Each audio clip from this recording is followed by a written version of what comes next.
Sah Capres, ini perbandingan prestasi ekonomi Ganjar versus Anies.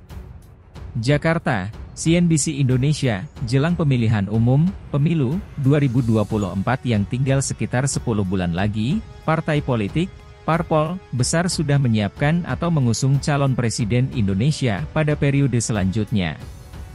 Adapun calon presiden Indonesia yang sudah terlihat, hilalnya yakni mantan Gubernur DKI Jakarta Anies Rashid Baswedan dan Gubernur Jawa Tengah Ganjar Pranowo.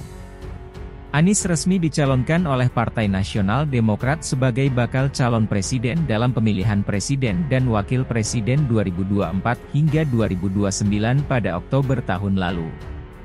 Sedangkan Ganjar resmi dicalonkan oleh Partai PDI Perjuangan, PDIP, pagi hari ini. Namun sebelum menghitung kemungkinan terpilih sebagai orang nomor satu di negeri ini, CNBC Indonesia capaian keduanya memimpin daerah masing-masing, terutama dalam hal perekonomian. Berikut capaian Anies dan Ganjar berdasarkan data-data yang dihitung oleh tim riset CNBC Indonesia. Produk Domestik Bruto, PDB. Anies memimpin Jakarta selama kurun waktu Oktober 2017 hingga September 2022. Pada periode sebelum pandemi, Anies mampu membawa ekonomi ibu kota tumbuh jauh di atas ekonomi nasional.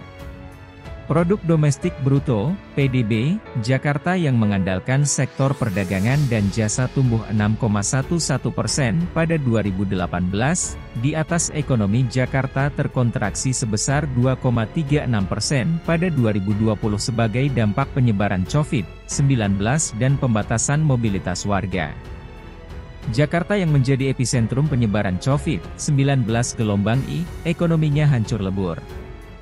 Kontraksi besar pada 2020 juga jauh lebih besar dibandingkan ekonomi nasional yang tercatat 2,07%. Ekonomi Jakarta tumbuh 3,56% pada 2021 sejalan dengan perbaikan penanganan COVID-19 dan pelonggaran mobilitas. Namun, ekonomi Jakarta tumbuh di bawah PDB nasional yang tercatat 3,69%. Sedangkan Ganjar yang menjabat Jawa Tengah selama 2 periode yakin 2013 hingga 2018 kemudian berlanjut 2018 hingga 2023, juga mampu membawa Jawa Tengah tumbuh di atas ekonomi nasional.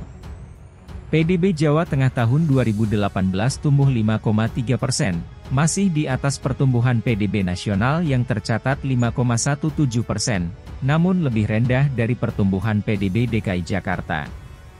Di tahun 2020, ekonomi Jawa Tengah juga berkontraksi 2,65% sebagai dampak penyebaran COVID-19 dan pembatasan mobilitas warga. Meski bukan menjadi epicentrum COVID-19, tetapi kontraksi Jawa Tengah lebih besar ketimbang DKI Jakarta. Kemudian di tahun 2021, ekonomi Jawa Tengah tumbuh 3,33%, juga di bawah pertumbuhan PDB nasional dan juga di bawah pertumbuhan PDB DKI Jakarta. Bagaimana pendapatmu? Sebelum menonton video ini, tolong like, share dan subscribe dulu ya. Terima kasih.